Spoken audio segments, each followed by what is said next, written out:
To stand in that courtroom and to constantly deny it and then sympathize with the family, you rotten SOB, you get what you deserve.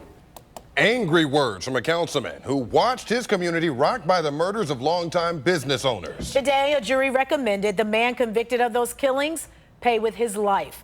5 on Your Side investigator Scott Knoll live now inside the Justice Center with more. Scott?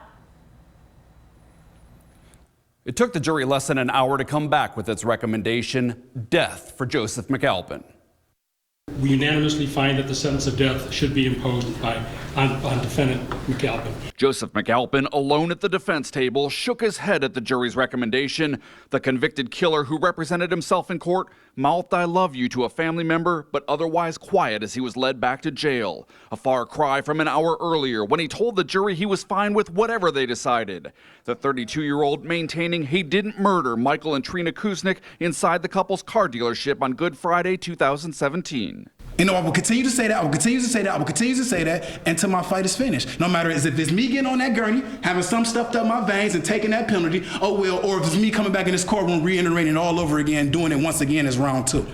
But Cuyahoga County Prosecutor Michael O'Malley says the evidence against McAlpin is overwhelming.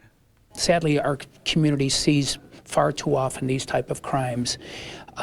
But when we do see them, as in this case, the facts are so horrendous that I think the jurors today came to the appropriate punishment. Punishment for a robbery and killings that rocked the Collinwood neighborhood. Councilman Michael Polensek represents the area. He didn't have to kill these people. He did. He destroyed a family. He took apart a long-established business in our neighborhood that's been vacant since the day that homicide took place. For what? Over 2 old cars? And some cash? Demonic killer. The jury's recommendation of death, not about vengeance, Polensek says. He sees it as justice. We will not live like this. We can't live like this. How are we supposed to keep businesses in our city? How are we supposed to get people to invest and stay in our city when they become victims of violent predators? Polensek said he'd like to speak on behalf of the community at McAlpin's sentencing next week. That's when we'll find out if the judge follows the jury's recommendation and sentences the killer to death row. Reporting live inside the Justice Center, I'm 5 on Your Side investigator Scott Knoll.